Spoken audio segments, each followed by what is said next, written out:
Mheshimiwa Waziri, hii ndio ilikuwa headquarters ya the first division ya Kisii district wakati wazungu walisettle hapa, na kwa sababu hiyo the first buildings established here, and some still exist, were roofed with the asbestos. I know we are doing work with Madam Upora, but kindly assist us just replace those asbestos iron sheets, and also make the DCCs and ACCs who use them to leave them like senior government officers. Ya pili ni ile ulisema ati kwingine ukienda vijana wanakushangilia, wanakushabikia. Leo hata sisi tuko na hao vijana hapa, lakini kwa sababu waziri alikuwepo tuliafikiana leo tutakuwa watulivu kabisa, na waliniambia kabla uende uwasalimie, utawasalimia. Ingine and more important to these great men and women ambao wanatusaidia kuleta sheria na utengamano.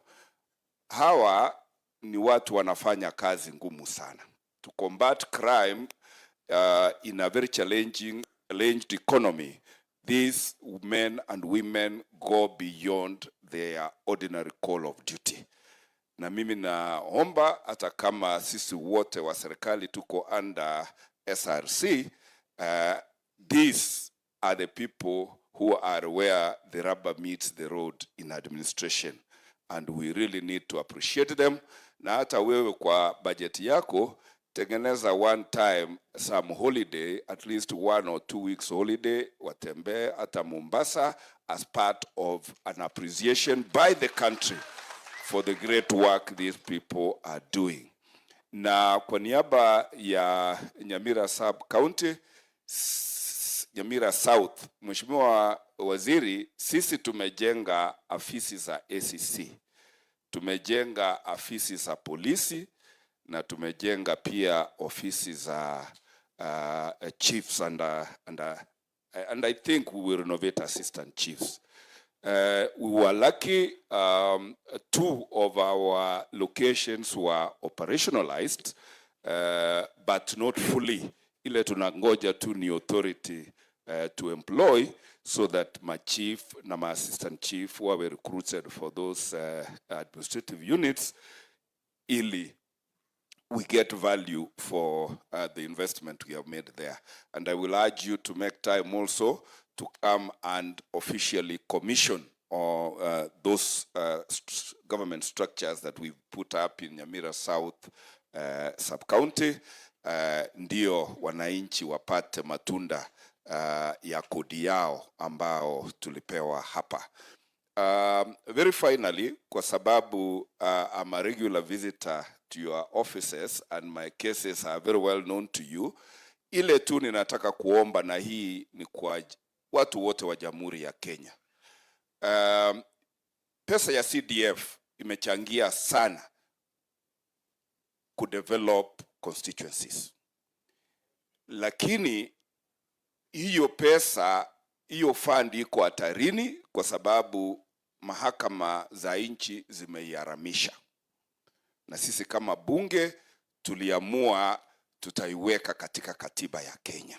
Nataka kushukuru mahakama kuu kwa sababu wamefungulia, walikuwa wameweka injunction hiyo constitutional amendment isifanywe.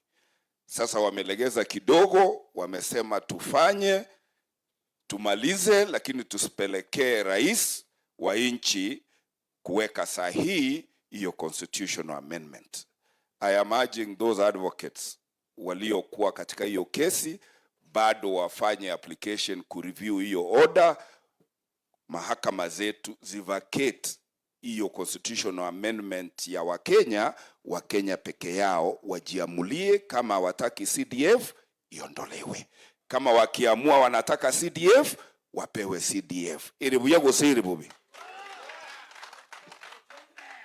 Na mimi nikikaa katika kamati ya Justice and Legal Affairs Committee, sisi tumejituma kutetea hiyo fund ya wananchi, na hiyo fund tu ndio itatusaidia kujenga maafisi za administration, inajenga maafisi za elimu, inajenga mashule, hata mahakama pia tunajenga tukitumia hiyo NG-CDF. Tusiponusuru hiyo CDF, kwa sababu maisha yake yanastahili kuisha 30th June 2026, if we don't rescue NG-CDF, I'm urging ministries starting from you as waziri, muanze kuweka budget ya kutosha sasa kwenu kujisimamia katika ujenzi wa hii mapolisi, ujenzi ya hiyo maofisi za chief ACC, and hiyo itakuwa inarudisha nchi nyuma. Siwezi kusema mengi except to thank you one more time for finding a venue. Hiyo tulikwamua hiyo baada ya miaka mingi sana. Some of you have been